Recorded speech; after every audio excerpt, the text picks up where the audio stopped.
बिस्मिल्लाहिर्रहमानिर्रहीम। अकायद में जिन शुबहात को पेश किया जाता है उनमें से एक ये कि वो कहते हैं कि ये सजदा करना अल्लाह के साथ ख़ास नहीं है, बल्कि और हस्तियों को भी सजदा किया जा सकता है। लिहाजा अइम्मा मासूमीन अलैहिमुस्सलाम को उनकी कब्रों और ज़रिए मुक़द्दस पर सजदा करना जायज़ है। दलील ये देते हैं कि हज़रत यूसुफ़ अलैहिस्सलाम को जनाब याकूब और उनकी औलाद ने सजदा किया था। ये दलील के तौर पर पेश की जाती है। इस तरह के गलत शुबहे डालकर लोगों के अकायद को बिगाड़ने और उनको मुशरिक बनाने की कोशिश की जाती है। तो इसका जवाब ये है कि ये गलत है और दुरुस्त नहीं है, जबकि हमारे तमाम फुक़हा ने लिखा है कि सजदा करना सिर्फ़ अल्लाह ताला के साथ ख़ास है, किसी और को सजदा करना हराम है। लिहाजा आप अल्लाह के अलावा किसी को माबूद समझकर सजदा करेंगे तो आप मुशरिक हो जाएंगे,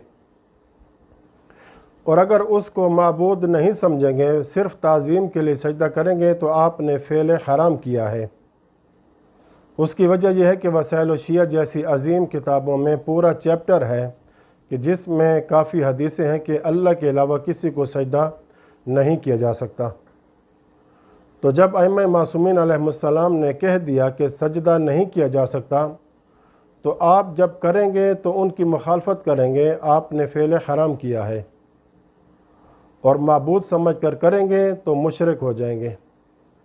इसी वजह से फुक़हा ने लिखा है कि जो लोग अइम्मा मासूमीन अलैहिमुस्सलाम की ज़री के दरवाज़े पर आकर सजदा करते हैं, और जो पढ़े लिखे होते हैं, समझदार और मसले को जानते होते हैं, और उनके दिलों में कज्जी और मैल नहीं होती, उनका कस्द व इरादा अल्लाह का शुक्र करना होता है कि हमें ऐसा मकाम दिखाया है और ज़ियारत नसीब की है। चूँकि सजदा शुक्र में यह है कि आप के लिए ज़रूरी नहीं है कि आप किबला की तरफ रुख करें, जिधर भी आपका रुख है सजदा शुक्र कर सकते हैं। ये अलहदा बात है कि दुश्मन आप पे तहमत लगाए कि आप मुशरिक हो रहे हैं, तो फिर इससे इज्तिनाब करना बेहतर है।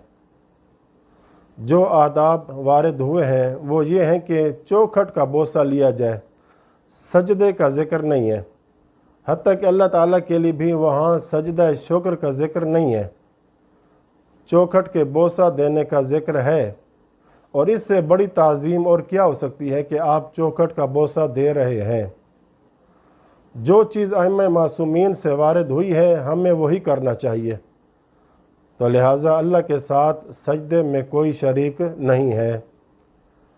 बाकी रहा कि हज़रत आदम अलैहिस्सलाम को सजदा करना या हज़रत यूसुफ़ अलैहिस्सलाम को सजदा करना, तो हमारी शरीयत न हज़रत आदम वाली शरीयत है और ना ही फ़रिश्तों वाली शरीयत है, और ना ही हमारी शरीयत हज़रत यूसुफ़ अलैहिस्सलाम वाली शरीयत है।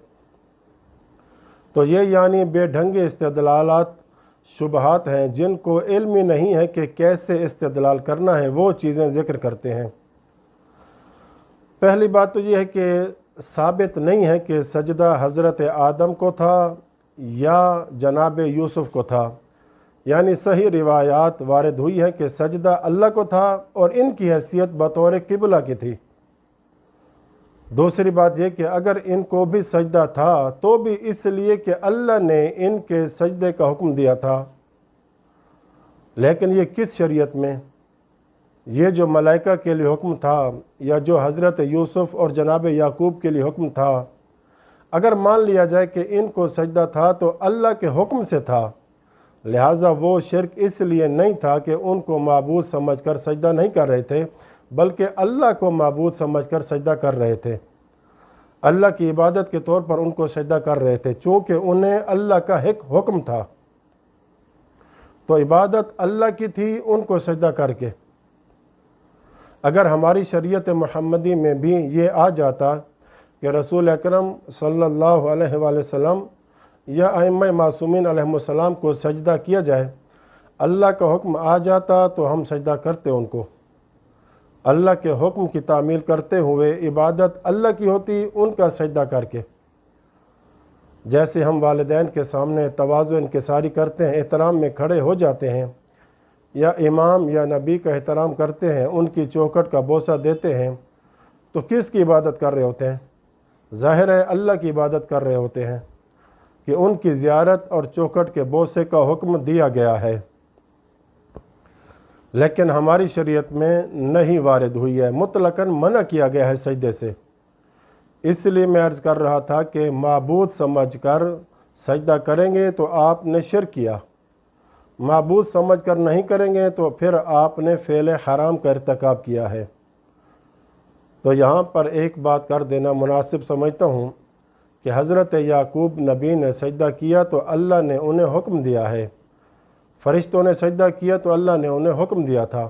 تو جو آج کچھ نادان قسم کے لوگ ائمہ معصومین علیہ السلام کی ذری کو سجدہ کرتے ہیں، کیا ان کو بھی اللہ نے وحی کی ہے؟ بلکہ بات تو اس سے بھی آگے بڑھ گئی، جہالت کی انتہا ہے کہ اب تو گھوڑوں کو، ذوالجناح کو سجدہ کیا جا رہا ہے۔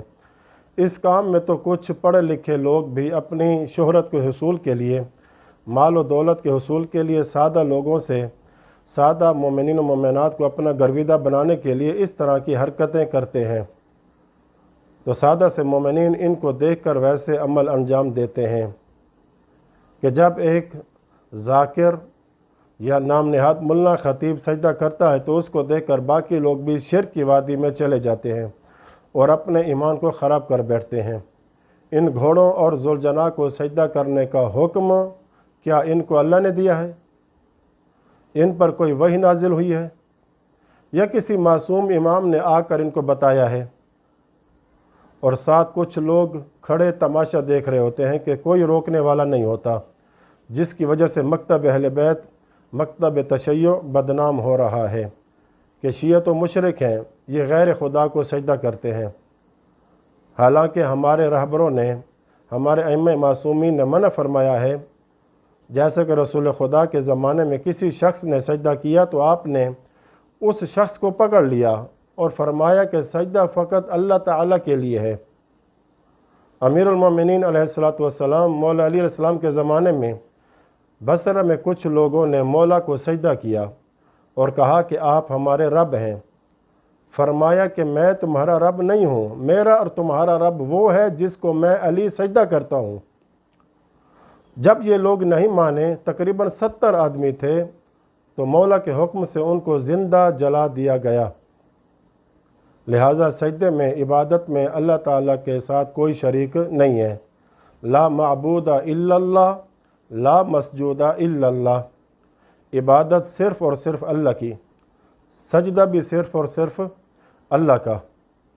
تو یہ تھا اس شبے کا مختصر سا جواب۔ اس کے بعد ایک اور شبہ یہ پیش کرتے ہیں کہ اللہ کے علاوہ کسی اور سے بھی حاجات طلب کر سکتے ہیں۔ کیا اللہ کے علاوہ کوئی شریک ہے کہ اس سے حاجت طلب کی جائے؟ اس کا جواب اگلے آنے والے ویڈیو میں دیں گے انشاءاللہ تعالی۔ آخر میں اللہ سے دعا کہ ہم سب کو اپنے عقائد کی حفاظت کرنے کی توفیق عطا فرمائے اور اللہ کو ہی سجدہ کرنے کی توفیق عطا فرمائے۔ آمین یا رب العالمین۔ وصلی اللہ علی محمد و اہل بیتہ الطاہرین۔